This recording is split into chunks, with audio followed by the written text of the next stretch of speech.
Because many retirees are on a lower federal income tax bracket. Before they reach the age when they are mandated to take the required minimum distributions, or the RMDs, they've got the opportunity to manage the impact of taxes on their income. Now, the RMD age is 73 for individuals born between the years of 1951 and 59. And in 2033, the RMD age will increase to 75. Now, if that sounds like a lot, it is. That's why we have our friend Will here. That's right. For example, if you turned 73 in October of last year, the first RMD had to be taken in April, and the second must be taken at the end of December. And if it sounds confusing, don't worry about it. Our friend and private wealth advisor, Will Rogers, is back with us to talk about reducing taxes on required minimum distributions. Hey, Will. You know, good to be here. And you know, if you're close to 73, that's the warning. That's the cliff that's coming at you. And so what I'm really trying to get folks to keep in mind is instead of sticking your head in the sand, by proactively recognizing some taxable income when you're in lower tax brackets, it might save you a lot of money from when you're in the big tax brackets. Now, always talk to your tax advisor for specific tax advice, but I'm just trying to educate folks that if you're just a little proactive, it might save you a lot. Good, because I don't know what I said at the beginning of that interview. Okay, well, what are the 5 potential opportunities to consider ahead of your RMD birthday that we're talking about today? So the first one really could be my top 5 altogether. It's converting traditional IRA assets to a Roth IRA. Another one is selling appreciated assets that have gone up. Down the list, we've got redeeming some of those old EE savings bonds. For folks that have employee stock options, it might make sense to look at exercising those. And then really revisiting the withdrawal strategy. It used to be defer, defer, defer. I'm like level, level, level. Okay. We want to level it out. Okay. Level it out. So taxable assets, converting these to a Roth, how does that help? So keep in mind, this is something that you will pay taxes on today for doing this conversion. But if you're going to be in a higher tax bracket when you've got the required minimum distributions coming at you, it's the lesser of 2 evils. Also, the assets in an IRA have a required minimum distribution, but in a Roth IRA, Roth 401k, you have no RMDs on that. And so it not only avoids those assets, but it lowers the required minimum distribution on the remaining because it's a lower balance in that plan. So there's a whole compounding effect. When I said number 1 could be my top 5, converting from a traditional IRA, and you want to do this in pieces. Rarely do you want to do the whole thing, but you just do enough to bring you to the top of your likely tax bracket and manage it that way. Okay.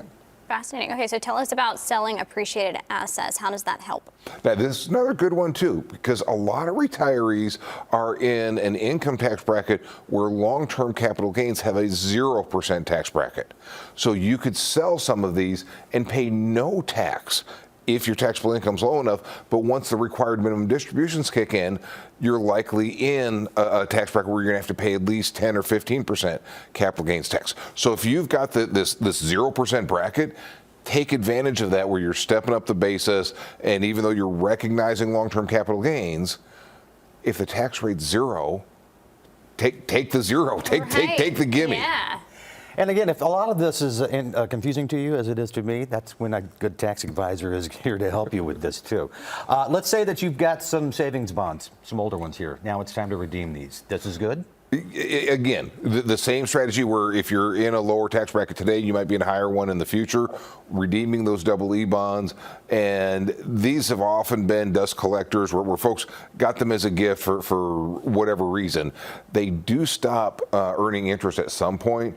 So you want to make sure that if they've stopped earning interest, you want to cash them in because they're just not doing anything anyways. But having those redeemed, paying the tax on that, but turning that cash into something that can work harder for you. Okay, well, how can exercising employee stock options help? No, and this is a big one because you need to look at, is it a qualified employee stock option or non-qualified, and what are the tax implications? But same theme going on here. If you're in a lower income tax bracket, whenever you exercise those employee stock options, you're going to be faced with a tax bill. So if you're in a lower tax bracket before the required minimum distributions kick in, recognize those then. rather than later on. Okay. For viewers that are considering withdrawals, what should they keep in mind for this strategy of doing withdrawals? What I opened with, instead of defer, you want to level. And you've got the most control between age 59 and a half and when your required minimum distributions have to come out. A strategy I see a lot of folks do is in their early 60s, do that conversion from the traditional IRA to the Roth IRA before RMDs, before Social Security, before pensions. You know, they've retired, but that can just be a phenomenal way to lower that future tax burden and really diffuse the ticking time bomb you've got in your 401k. All right. So helpful. Thank you. And yeah, so what are we talking about next week, real quick? Gifting ideas that can last more than Christmas morning. Perfect. Love it. All right. Memories, right? Yes. A lot more understandable than the RMDs. Again, check with your tax advisor for all the information for that, too. Always great to see you, Will. Yeah, Thanks Will. for joining us. Always happy to share our wisdom on wealth.